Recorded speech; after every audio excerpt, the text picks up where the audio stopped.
Basically please answer in yes और no. Last day मैंने एक चीज गलती से 8B दे दिया, मुझे बाद में पता चला, but actually it is exercise 6B। Sir 6B आप दे दिया है। ओके सॉरी, 8B है, 6B दे दिया था, सॉरी। और 8B करना था, तो आई थिंक तुम लोग को समझ में आ गया होगा कि मैं क्या बोलना चाहता हूँ। होमवर्क मतलब 8B मतलब, ओके 6B मतलब 8B, ठीक, बिकॉज PMI चैप्टर नंबर 8 है, ठीक है। अब देखो, मैंने लास्ट डे का वीडियो में कुछ लाइक मल्टीपल वाला या डिविजिबल वाला सब मैंने समझाया था, ठीक है। डिविजिबल वाला एक सब समझाया था मैंने, उसमें ये बताया था वीडियो में कि डिविजिबल वाला और मल्टीपल वाला दोनों सेम होता है, क्योंकि लास्ट डे उस वीडियो में एक ही सम था, तो मैं एक और सम करा के फिर तुम लोग को यहाँ पे मैं करने के लिए दूंगा एक सम, मतलब क्लास में जो लोग ऑनलाइन ऑफलाइन दोनों अटेंड कर रहे हैं, and then you can test yourself whether you have understood or not, okay? So let me just do one sum once again, okay? तो एक सम मैं और कर देना चाहता हूँ, फिर तुम लोग ट्राई कर। So I want your attention here everyone.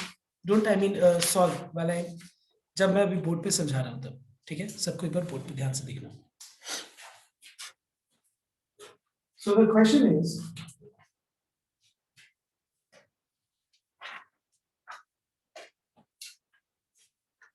let's take 3 to the power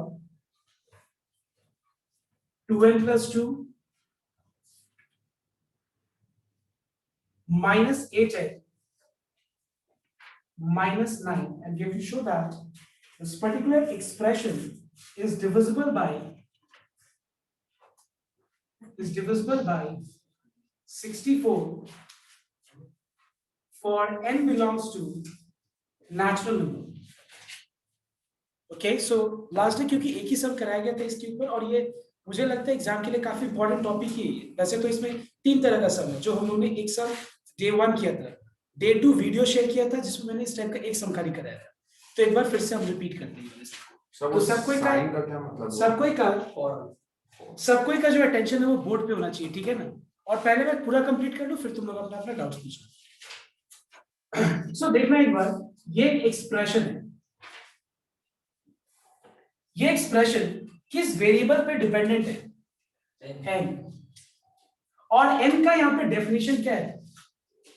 n belongs to, this is the symbol for belongs to, मतलब n क्या है? n सारे नंबर्स हैं जो नेचुरल नंबर्स को बिलोंग कर रहे हैं, set of all natural numbers. This is the symbol for all.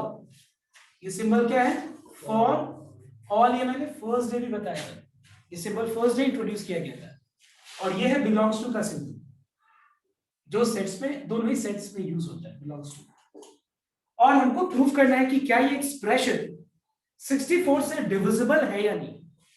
Alright, तो सबसे पहले याद होगा मैंने बताया था कि पहले इस एक्सप्रेशन का हम एक नाम दे देते हैं, late P of n be the given statement, and जब मैं पूरा एक बोर्ड वर्क कंप्लीट कर लूंगा, then you are advised to copy, not while I am doing the board work। जब मैं बोर्ड वर्क मेरा एक पूरा कंप्लीट हो जाता है, तब मैं खुद ही मैं तुम लोग को टाइम दूंगा कंप्लीट कॉपी करने के लिए, बिकॉज दो चीज साथ में कैसे होगा, देखो भाई ध्यान से बोल। So let P of n be the given statement। Statement का मैंने एक नाम दे दिया P of n। So P of n will be 3 to the power 2n plus 2 minus 8n minus 9। और इसका क्या प्रूफ करना है? ये स्टेटमेंट का प्रूफ करना है कि क्या ये डिविजिबल बाय 64 है या नहीं, और all n belongs to natural number, right.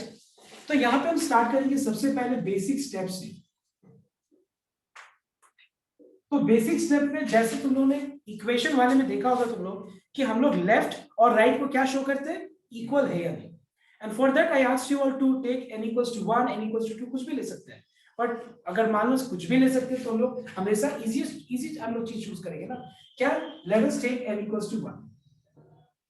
Late us take n equals to 1। So we find that P of 1 will be how much? n की जगह अगर 1 लगा दें तो 3 के पावर पे 4 आ जाएगा, minus 8 into 1 minus 9, all right, which is 81 minus 17, which is 64। clearly 64 से divisible है।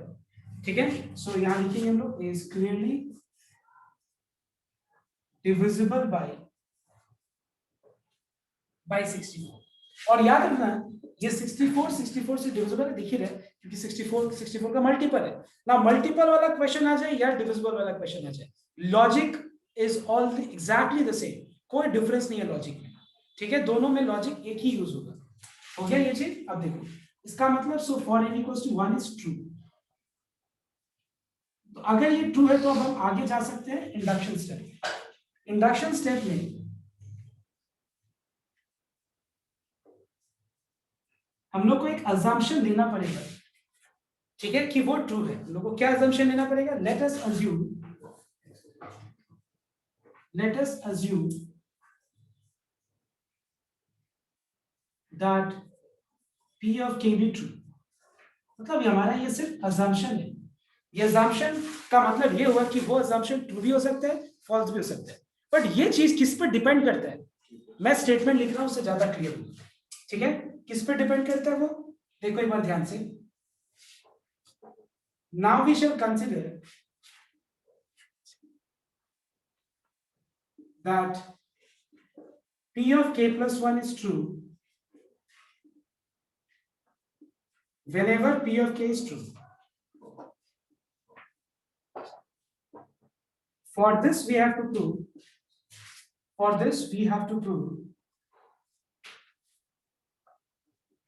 P of K plus 1. And what do you mean by P of K plus 1? In P of K, I'm sorry, I assume that P of K be true, but मैंने P of K लिखा नहीं, वो मैं miss कर गया। एक बार मैं वो कंप्लीट कर दूं। I hope you all understanding. Like मैंने यहाँ लिख तो दिया P of K be true, but where is that P of K? मैं वो मिस कर दिया, मैं डायरेक्टली लिखता है। ठीक है, पर ध्यान देना सबको, मैं यहाँ लिख देता हूँ। ठीक है, note down it. So what will be P of K? So P of K will be, तो सबसे पहला चीज P of K हम लोगों ने ट्रू माना है, मतलब P of N दिया हुआ है और हम लोगों ने P of K को ट्रू माना है, मतलब जहां पे n है वहां पे हम लोग पहले k रिप्लेस कर देंगे। तो ये हो जाएगा 3 to the power 2k plus 2 minus 8k minus 9। All right, now just tell me one thing, if this statement for P of K, if this statement for P of not n, P of K को हम लोग ने अगर true माना है, का मतलब क्या हुआ? इसका मतलब ये हुआ कि ये जो एक्सप्रेशन है, ये जो एक्सप्रेशन है किससे डिविजिबल है? बताओ तो एक बार। 64 से डिविजिबल है।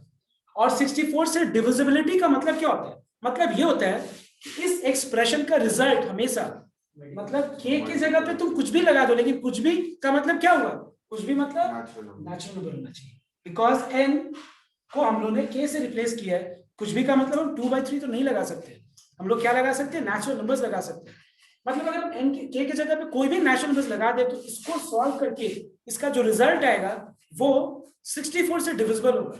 डिविजिबल मतलब उसका जो रिजल्ट होगा वो 64 into 1 आ सकता है, उसका रिजल्ट 64 into 2 आ सकता है, उसका रिजल्ट 64 into 3 आ सकता है। मतलब 64 तो होना ही पड़ेगा। 64 तो एग्जैक्ट यानी वहां पे कंपल्सरी होना पड़ेगा, बट उसके साथ इनटू क्या हो सकता है? कुछ भी हो सकता है, मतलब कोई भी आर्बिट्ररी वैल्यू हो सकता है। आर्बिट्ररी मतलब कोई भी रैंडम वैल्यू हो सकता है, रैंडम कुछ भी सोचो, कुछ भी हो सकता है। ठीक है, तो उसको क्या मान लेंगे? m मान लेंगे, और यहाँ पे लिखना पड़ेगा late m be any arbitrary। ठीक है, और इसका हम इस इक्वेशन को हम इक्वेशन नंबर 1 मार्क कर देंगे, तो यहाँ स्पेस की कमी होगी। ठीक है, ध्यान देना, because I missed this line. ठीक है, मैं यहाँ से वापस से चालू कर रहा हूँ, इसको कंप्लीट करके। अब आगे देखिए, अब हम लोगों ने इस चीज को अज्यूम कर लिया, बट ये हमारा अजम्पशन वैलिड है या इनवैलिड है ये किस पे डिपेंड करता है? देखो ध्यान देना इस statement. Now we shall consider that P of K plus 1 is true whenever P of K is true. For this we have to prove something. What is that? P of K plus 1. I repeat, P of K को हम लोगों ने true माना और P of K plus 1 true prove करना है। अगर ये इसको यूज करके प्रूव हो जाता है, इसका मतलब ये हुआ कि हमारा जो अजम्पशन था वो भी ट्रू है। ये फॉल्स होता है उसको यूज करके, किसको यूज करके? P of K को यूज करके अगर ये फॉल्स हो जाता है, P of K plus 1 true नहीं प्रूव हो पाता है, इसका मतलब हमारा अजम्पशन भी गलत है। इसका मतलब ये पूरा का पूरा स्टेटमेंट जो दिखा हुआ है कि ये डिविजिबल बाय 64 ये ट्रू नहीं है। जरूरी थोड़ी ना होगा कि 1 के लिए ट्रू होगा तो वो ट्रू ही होगा, इट्स नॉट कंपल्सरी। 1 के लिए ट्रू होगा तो जरूरी नहीं कि वो ट्रू ही होगा।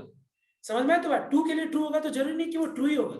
That's why I always say that in basic step you take n number of examples like n equals to 1, n equals to 2, n equals to 3, n equals to 4. You take any example that is actually incomplete because it is only valid for the example which you show.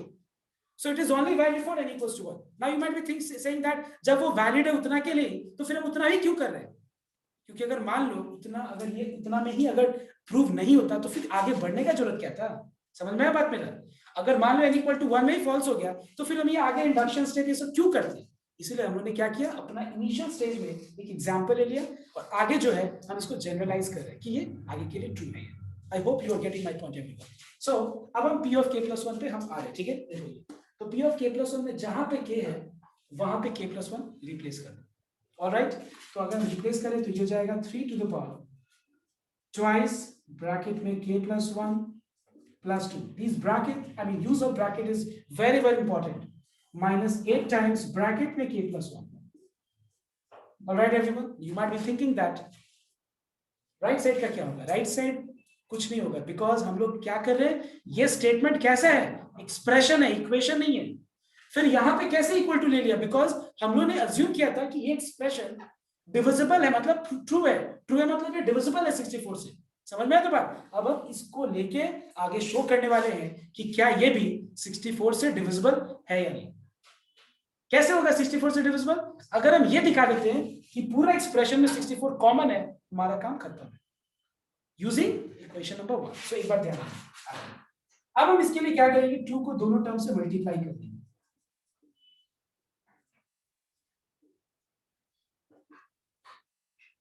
Alright everyone, इसके बाद अब हमारा concentration यहाँ है. Equation number 1 पे हम थोड़ा दिमाग लगा रहे हैं क्या कि अगर इसको यूज करना है तो ये तीनों चीज तो एक साथ कभी भी यहाँ दिखेगा नहीं तुमको. समझ में आया बात? तो हम क्या करेंगे, इन तीनों में सबसे थोड़ा कॉम्प्लेक्स फॉर्म में जो चीज है उसका वैल्यू को रिप्लेस करेंगे.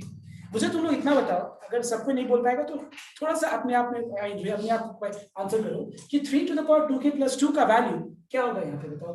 64 minus 8 plus 8k plus 9. समझ में आया तो बात? 64m plus 8k plus, समझ में आया सबको? मतलब हम इसको अगर रिप्लेस करने वाले तो ये तो यहाँ दिखना चाहिए ना. ऐसे तो जबरदस्ती यहाँ रिप्लेस तो नहीं कर देंगे ऊपर +2 लिख करके, कर नहीं पाएंगे. तो हमको इसको क्या करना पड़ेगा, इसको फैक्टराइज करना पड़ेगा. क्या चीज में? दो चीज में. एक ये और दूसरा क्या आता है, लेट्स सी. बट ये तो कंपल्सरी उसमें होना ही पड़ेगा. तो अगर हम, हमारा ऑब्जेक्टिव ये है कि इसको फैक्टराइज करके इस ऐसा लाना, तो फिर हम ये 2 + 2 4 नहीं करेंगे. समझ में मेरा बात? तब हम क्या करेंगे, 3k + 2 + 2. समझ में? तो पूरा को सिंप्लीफाई नहीं करके हम यहाँ पे लॉज ऑफ इंडिसेस अप्लाई करेंगे. 2 + 2 + 3 into 3 square. समझ में आया तो बात? When bases are same, power gets added, right? अब हम इस को हम रिप्लेस कर सकते हैं इससे. तो 3 का स्क्वायर 9 लिख दिया मैंने, इसको रिप्लेस कर दिया इससे. इससे मतलब 64m plus 8k plus 9c. Bracket close, याद रखना. 3 का स्क्वायर 9, इसके जगह पे रिप्लेस कर दिया यहाँ से value from equation number 1. Alright everyone, और यहाँ लिख देना फ्रॉम, कहाँ से आया ये, from equation number 1. Alright everyone, so I hope you have understood till here. So I want everyone to copy down till here first. Okay, I give you chance to copy, and also if you have any doubt in any of the step, now you are free to ask your doubts. Okay, और अपना doubt को clear करो. So everyone note down. You can try yourself also to this part. Okay, and also I'll help you here on the board. Okay, तो मैं board पे लिखा, हाँ मतलब अभी शो करना है कि 64 डिविजिबल है, मतलब इसमें 64 कॉमन है ये. तो हम इस फॉर्मूले को ले लेंगे 9m + k + 1 आ गया. बट हम सोचा ऐसे लिखते हैं कि अगर कोई भी नंबर 64 से मल्टीपल है तो वो उससे डिविजिबल भी होगा. इसलिए वैसे ही करना है. वैसे ही तो सर को पता है complete. Now see, I'm going to multiply 9 with all these three terms to open the bracket. But please make sure I will not waste my time in showing what is 64 into 99. मैं ये multiply तो कर ही रहा हूँ, but मैं क्या होगा result, वो इस पे मेरा इंटरेस्ट नहीं है. बिकॉज हमको ओवरऑल तो 64 वापस कॉमन ले लेना है. तो मल्टीप्लाई करके फिर कॉमन लेके टाइम क्यों वेस्ट करेंगे, इसको यहाँ तक ही छोड़ देंगे. 9 × 72k 81. तो ये हो गया 9 into 64 है 64 तीनों में 64 कॉमन है क्लियर। इस पूरा चीज को हम लोग टी भी ले सकते हैं या इतना भी छोड़ सकते हैं, लॉन्ग नहीं होगा, हाँ बेटर होगा टी के लिए। Let T equals to 9m plus k plus 1। ये क्या चीज का क्या दिख रहा था 64 इंटू टी दिख रहा है ना, 64 इंटू टी का मतलब क्या होगा, ये is a multiple of 64. So as it is a multiple of 64, so can I say so is divisible by 64. So the statement is divisible. ठीक है। तो लास्ट में क्या लिख देना, so p of k plus 1 is true whenever p of k is true, hence by pmi तो पता है।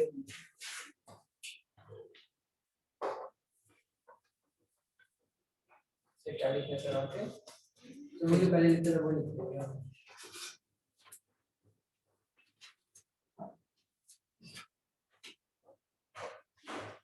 तो पहले लिखना है, so p of k plus 1 is true whenever p of k is true, hence by pmi। PMI मतलब principle of mathematical induction. तो लोग एग्जाम में पीएमआई लिख सकते हैं। The given statement is true for all n belongs to natural। Sir अगर मैं वो टी लेता भी नहीं फिर भी रॉन्ग तो होगा नहीं ना।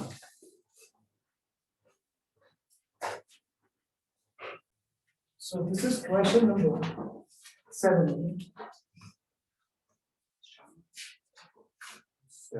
So it is 7 to the power 2 variable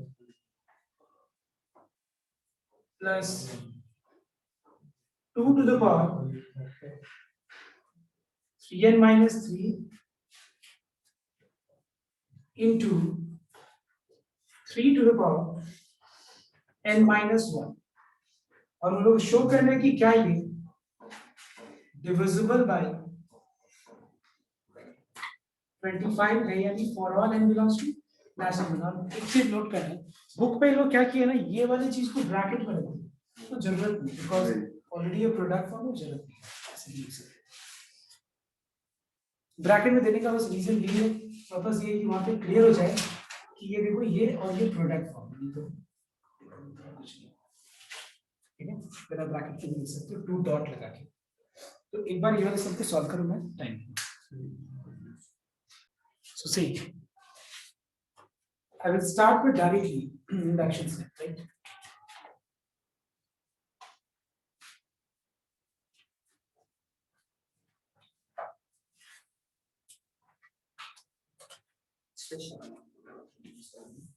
Let P of k be true.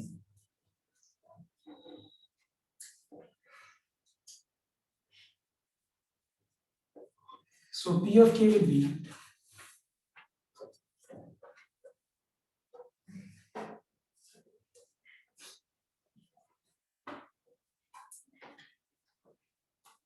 और अगर ये मान लो डिविजिबल है 25 से, इसका रिजल्ट 25m होगा नेट। अब वो मैं लिख देता हूँ direct 2 prove, okay. P of k plus 1, जहां पे k दिख रहा है वहां पे k plus 1 लगा दो।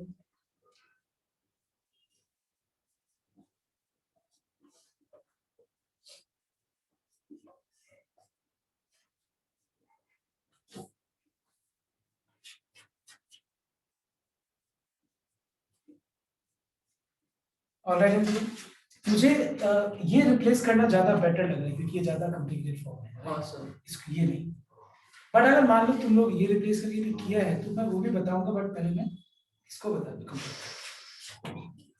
सो we have 7 to the power 2k plus 2, can I write this as 2 to the power 3k plus 3। अब इसमें बहुत लोग क्या गलती कर रहे हो, 3 कैंसिल कर रहे हो, तो वो मत करना, क्योंकि मुझे इसको रिप्लेस करना है, तो मैं इसको क्या लिखूंगा, -3 plus k minus 1 plus 1। Alright, अब इसको ब्रेक करना है तुम लोग, 2 to the power 3k minus 3 into 2q, 3 to the power 2k, 3 to the power k minus 1 into 3 to the power 4. 7 का square 49 into 7 to the power 2k, 2 to the power 3 8, 8 3 जा 24. Bracket के अंदर क्या आएगा इसका वैल्यू which is 25 है minus 7 to the power 2k. यहाँ लिख देना फ्रॉम इक्वेशन नंबर 1. ओके अब देखो इसको दोनों टर्म से मल्टीप्लाई करेंगे और हम लोग का काम क्या प्रूव करना है कि 25 कॉमन है यदि तो यहाँ पे 49 into 7 to the power 2k 24 को दोनों से मल्टीप्लाई करते हैं 24 into 7 to the power 2k.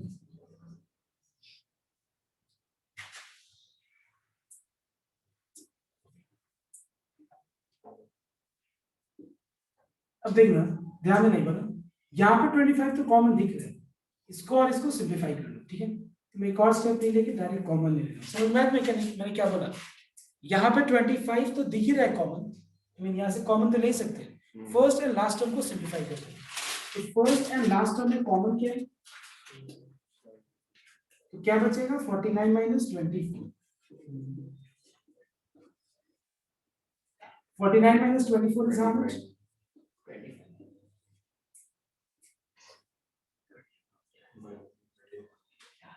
दोनों में कॉमन क्या है 25 बच जाएगा 7 to the power 2k plus 24 25 t लेके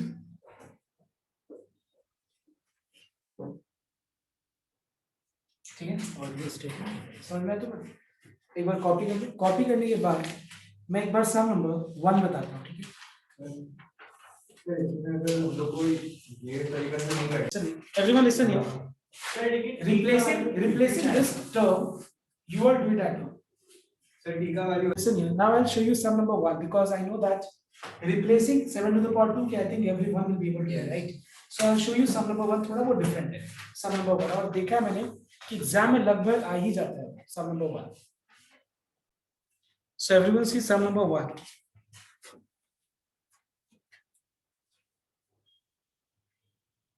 And the question is show that n plus 1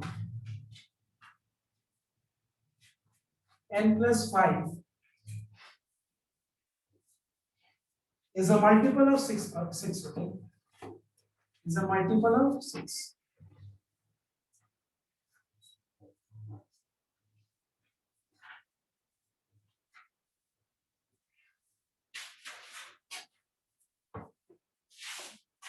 तो सबसे पहला चीज यहाँ पे हम लोग एक सबसे पहले हम लोग इसका एक नाम लेते हैं late P of n be the given statement.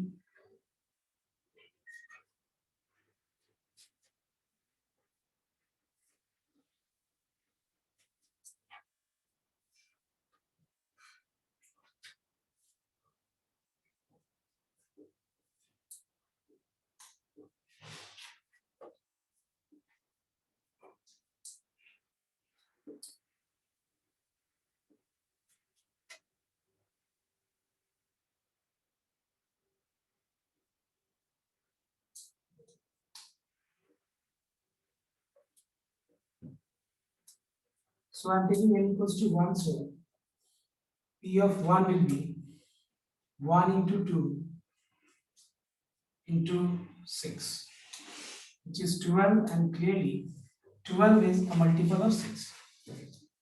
6 2 ja 12 होता है तो multiple of 6.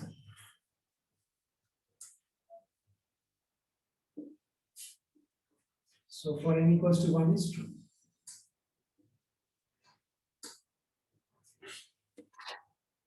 Now let us take induction step, where we have to assume that, let us assume that P of k be true.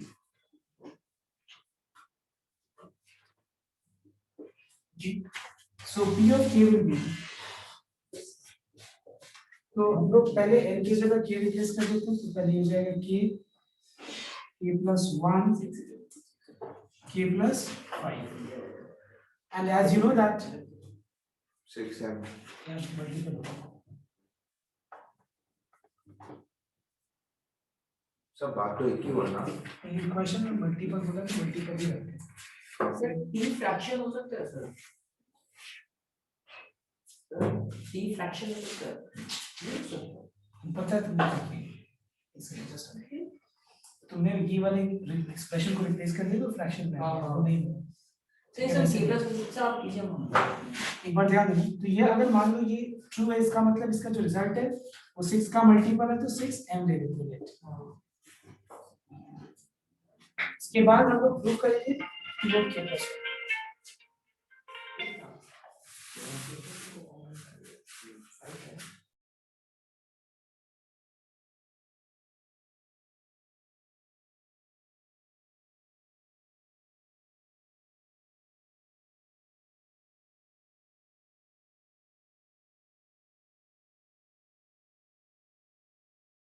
Sir, you are muted.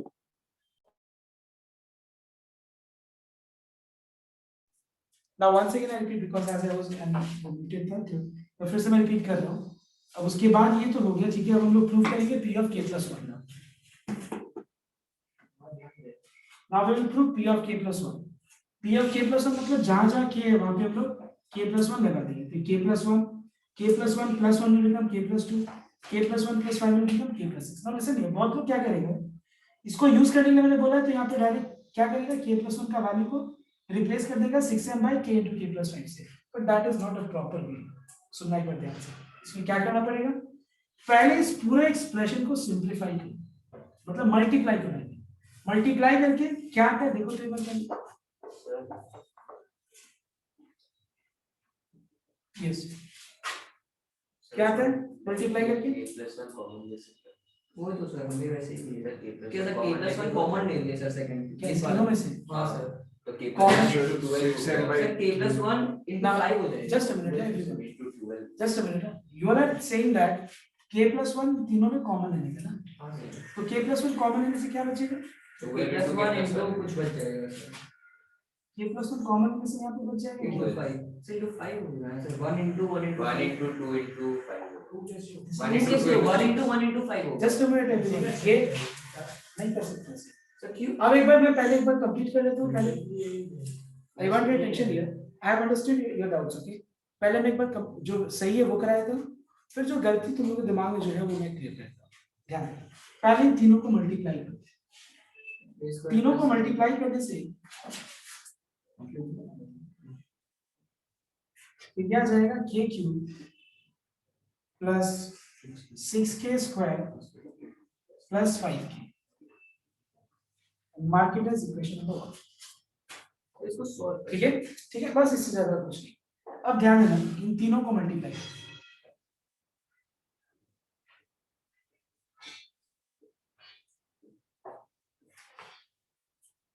Alright,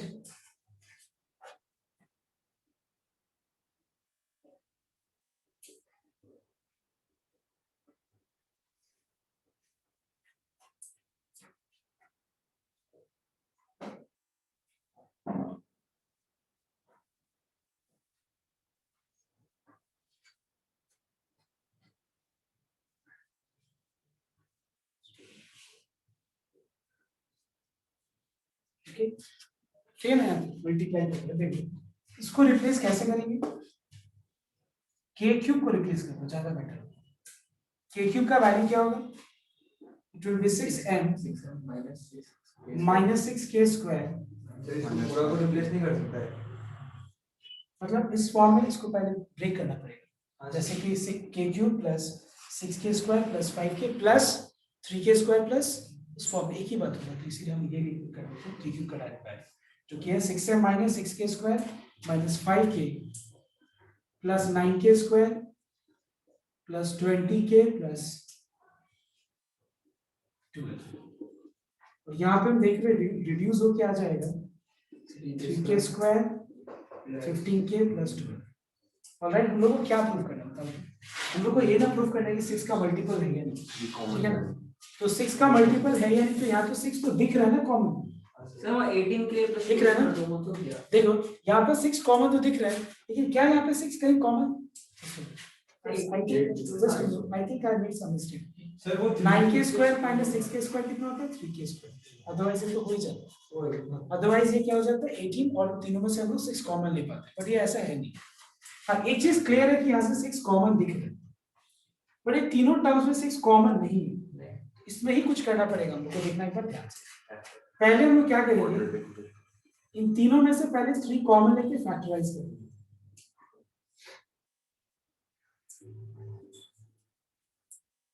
और ये part factorise करके आ जाएगा k + 4 × k + 1 आएगा, तो k + 4 × k + 1 मैं direct लिख दिया मैंने, मिडिल टर्म फैक्टराइज करना ये आ जाएगा, ठीक है।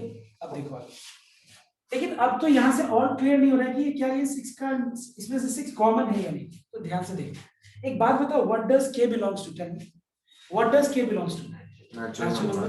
एक बात बताओ, अगर हम k की जगह पे 1 लगाएं इस जगह पे, तो 1 + 1 कितना हो जाएगा 2 1 + 4, 5 देखो यहाँ पे 3 ऑलरेडी है, 3 ऑलरेडी है, 3 × 5 × 2 6 × 5 हो जाएगा, 6 का मल्टीपल, ठीक है। अब एक बार सुनना, लेट अस पुट k = 2 ना, 2 + 4 2 + 1, मतलब हम क्या देख रहे हैं, ध्यान देना एक बार, सर हम लोग ये वाला हम पार्ट लोग- दिखा रहे हैं कि मल्टीपल ऑफ 6 हाँ है, करेक्ट, उसको वापस पूरा स्टेप करना पड़ेगा नहीं, वैसे नहीं, स्टेप। अच्छा।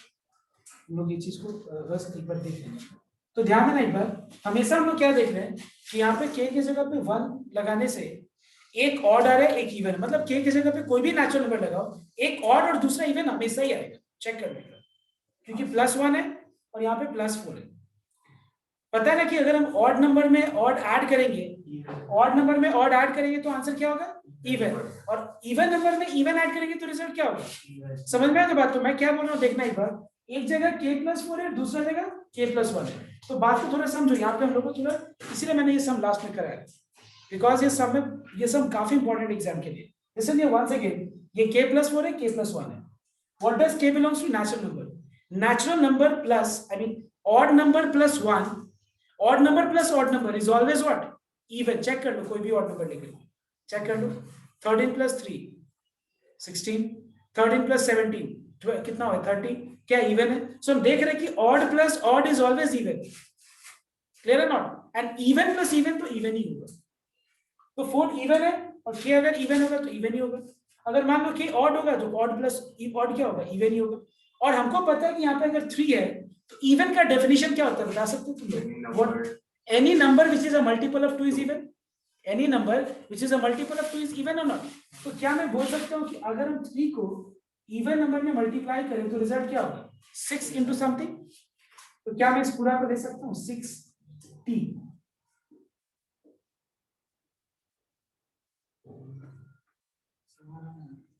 क्वेश्चन नंबर का तो जाएगा वही तो 100 होता है, अब लोग इसको एक तरीका से भी कर सकते हैं, जब 3k + 4 k + 1 को इंडक्शन मेथड से प्रूव कर देता है वो 6 का मल्टीपल है, ठीक है, for all k belongs to just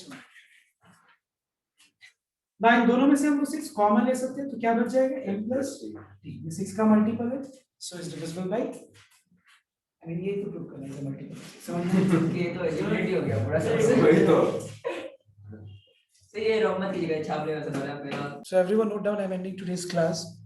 Make sure that you all have to you don't have to do question number 10, 11, and 12. Apart from these 3 sums, you have to try all the questions till number 9. If you have any doubt, you can send me. Tomorrow, let me just end the class.